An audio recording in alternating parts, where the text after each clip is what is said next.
in the Bible, people make a joke out of it and all this stuff, and they don't know really what they're talking about. So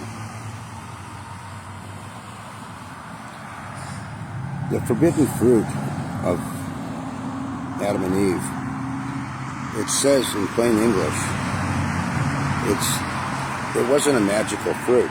Well, first of all, it wasn't an apple, number one. And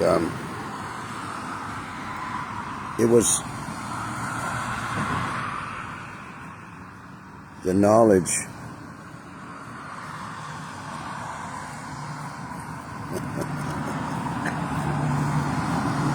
it was the knowledge of good and bad, which wasn't a new type of a knowledge, by the way. It wasn't like some revelatory revelation of, oh, now we can see like that. It was simply, they were, the knowledge of good and bad is that they were now going to decide what was good and what was bad, not God. Look at it this way to understand it more completely. Let's just say you opened your house to some guests, and you told your guests to, mi casa, su casa, my house is your house. Make yourself comfortable. Do what you like, make yourself at home. But let's say you did lay one criteria down. Let's say you told them, let's stay out of my bedroom. Me and my wife, stay out of our bedroom. That's the one place you cannot go. That's a deal breaker. Everything else is fine. The swimming pool, the kitchen, the stove, the refrigerator, you name it. Enjoy yourself. And let's just say that's what they said. Well, that's what God was saying. He said, here you have everything, and this thing here is mine. Could have been anything. It happened to be, as the Bible states, a tree. It could have been anything, but God was simply saying, this is mine. And so the knowledge of good and bad is, as Satan presented it to them, he says, is it true that God said this and God said that? And Eve goes, yeah, that's what he said. And Satan says, well, the truth is, God knows that, you can decide for yourself what's good and bad. And so let's just say somebody did that in your house. Like I said, you opened your home, and they went in your bedroom, and you're sleeping in your bed, and you'd say, hey, I specifically told you that you can't do this. Now get out. You're done. I'm not, just leave. And so at that point, the other person would have decided what's good and bad, not you, in your own house. See, they didn't learn anything, nobody learned anything. In my scenario, my illustration I'm giving you about good and bad, your guest didn't learn anything. They didn't gain any secret hidden knowledge. But as far as the knowledge of good, that knowledge is now they have decided what is okay and acceptable and not okay and acceptable, not you. And in the case of God, when that first human pair did that, they broke their communion with God. It's like if you unplug a fan, a really good fan that's well oiled and harmonically balanced and everything, it's going to spin for quite a while. And if you looked at it and didn't understand that it was unplugged, you'd think it was functioning well, but it's unplugged from its power source. And since God is the power, then they unplug themselves from God's power. Now, it's true. Later on, it says that when they heard God calling them in the garden, that they hid themselves, and God asked Adam, he said, why are you hiding from me? Did you do what I told you not to do? And Adam goes, yeah, I did actually.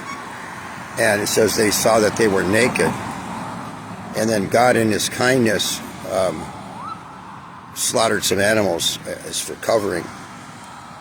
Now, you could say, well, their eyes were open and they saw that they were naked in that regard, which is a truism as far as that would go.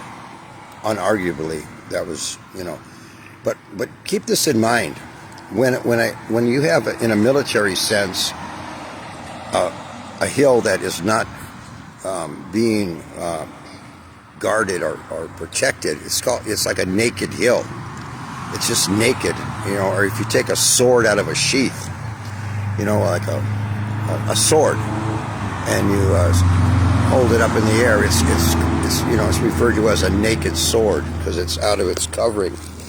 And so the idea that Adam and Eve felt or perceived that they were naked, it was probably less a sense of, and I'm just, I'm giving my own opinion here at this point, but remember the Bible has to be commensurate with itself. It can't be contradictory. So I'm basing my opinion on that fact. The Bible is commensurate with itself.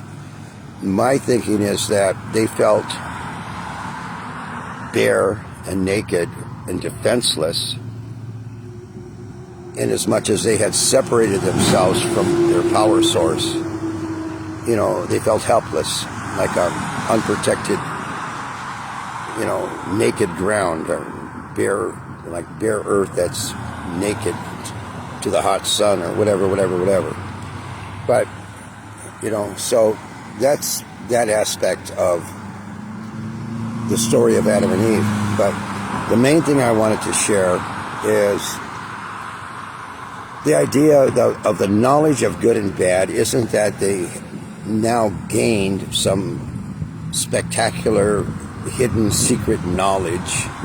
It's more like, it's exactly like, I should say, that knowledge of good and bad is now they decided that they were going to decide what was right and wrong, or AKA otherwise known as, or also known as, good and bad.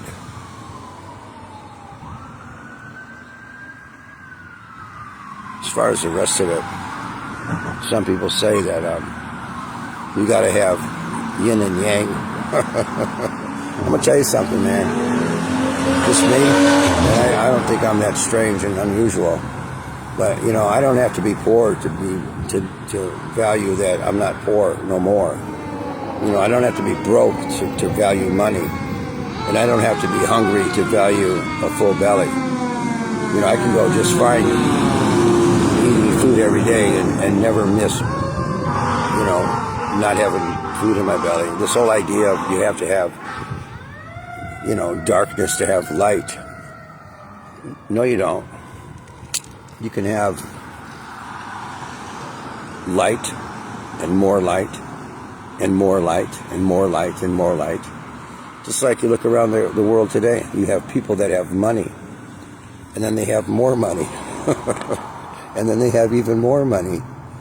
And at no point in time do they need to not have money to understand that they have money, and it's nice that they have it. They can hire whatever doctor they want to hire, whatever dentist they want to go to, whatever city they want to visit. I mean, they can just keep adding billions on their billions, for the rest of eternity.